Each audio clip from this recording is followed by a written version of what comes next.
Hey everybody, Tony D and Little Joan here with a reading from Hollywoke, another novel.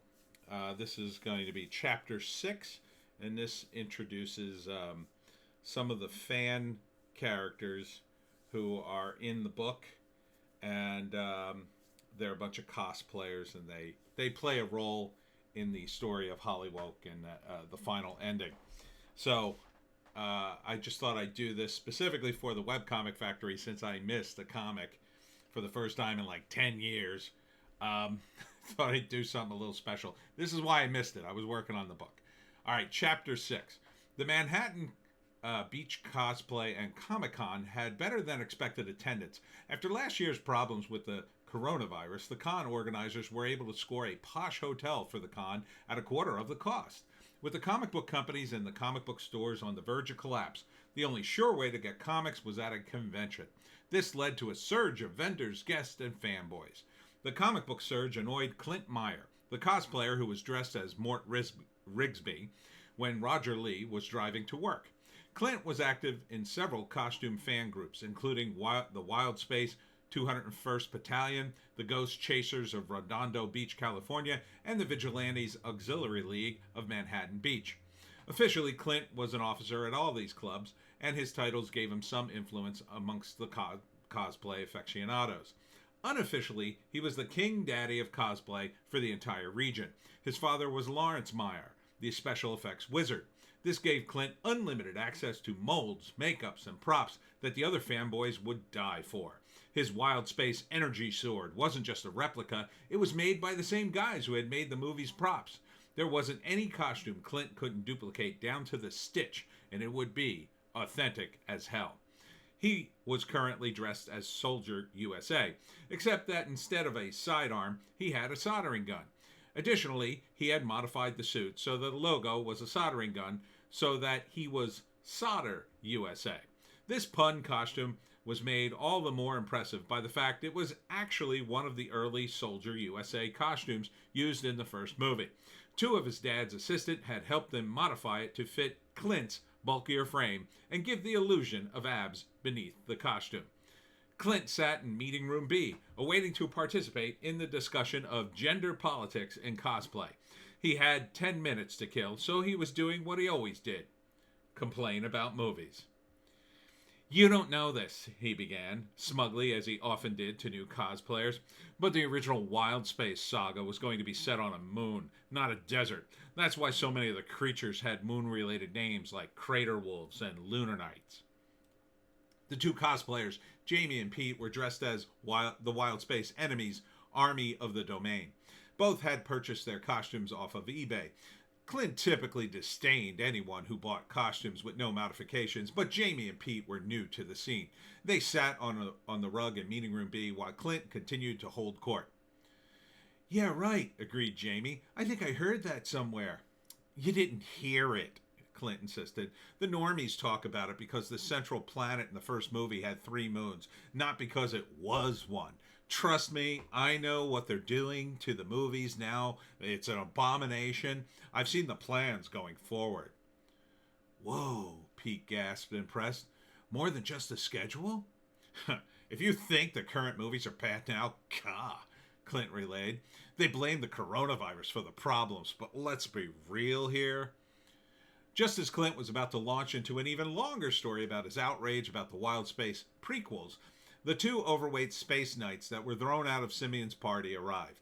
Their costumes looked stained with mud and badly damaged. They both had looked like they could pass as zombie space knights, one of the many alternative cosplay options some of the fans did at the con. Clint got up to greet them. The space knights were Victor and Molly. Both Victor and Clint were dating Molly in a poly relationship. "Where the hell have you been?" demanded Clint. "I've been calling." "It was horrible, Clint," Molly said on the verge of tears. "I got pushed on the ground. I think I sprained my wrist." Molly extended her chubby forearm and hand. Clint rubbed it and gave it a kiss.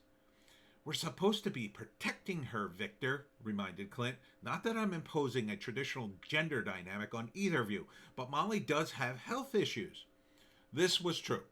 But if Clint was being honest, so did Victor. Both he and Molly were grossly overweight and had joint and back issues, suffered from diabetes, and got winded if they took a flight of stairs too quickly. The only thing that protected Victor and Molly from having a heart attack on the walk to the con was that they were only in their late 20s. "They beat me up," Victor added, pointing to a spot on his face that had been red but since had gone back to normal. "I threatened to have them arrested, but they just laughed at me." "Wait," Clint said, trying to get a handle on the incident. "Was the message delivered? Did you infiltrate?" "Wait," Clint... "Oh, yes.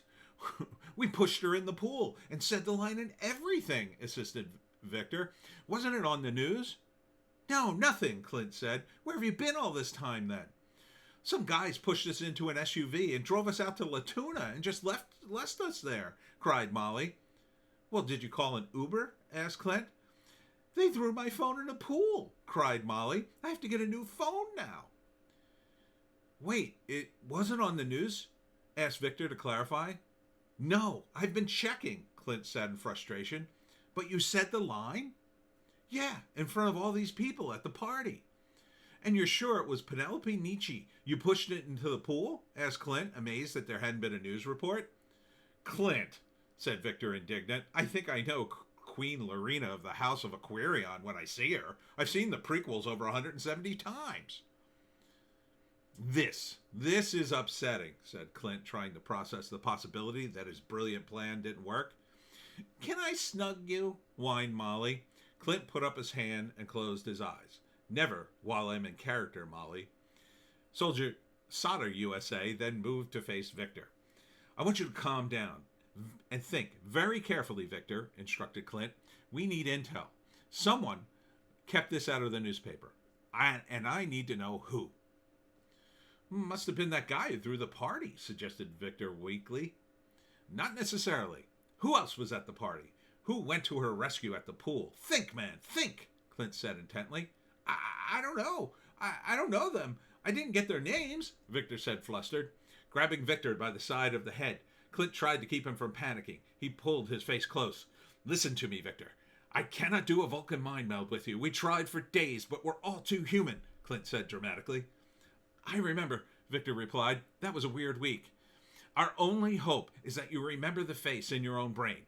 Do you understand? Picture him in your mind," urged Clint. "Remember that face. Burn it into your memory. Can you do that for me, Victor?" "Yes, Clint," Victor said excitedly. "I've done it." "Good," replied the cosplayer, letting him go. "Now go home to scour Google images for anyone even remotely connected to Penelope Nietzsche.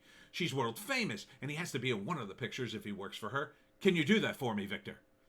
Victor nodded somberly, and he was focused again. The mission was, of course, more important than anything. "Now fly, you fool, fly," Clint commanded, borrowing a quote from Lord of the Rings. As Victor left, Clint walked over to the hotel's water table for the panel room guest. Molly trailed after him. Clint poured himself some ice water, swirled it in the glass as if it were a snifter of brandy, and then choked it down like a shot. "What are we going to do, Clint?" asked Molly sheepishly. "These people have ignored the fans for too long, Molly," the cosplayer replied, looking toward the horizon. "For too long they have trodden on us, ignored our pleas, our sacred stories." "The Wild Space movies?" she asked, confused. "Yes, Wild Space, Vigilantes, Robot Family, Beyond Time and Space. These are our movies and TV shows, Molly. These are our history, our shared folk tales and tradition. We keep these IPs alive when no one cared. No one!" As Clint began to rant, the other cosplayers and fans in the room, waiting for the panel discussion, started noticing him. His speech seemed to encapsulate a feeling that the fans had harbored for years. Why should these people get to destroy our iconic characters? We, the fans, made them famous. We bought the movie tickets, paid for the streaming device, bought the merchandise. These studios work for us.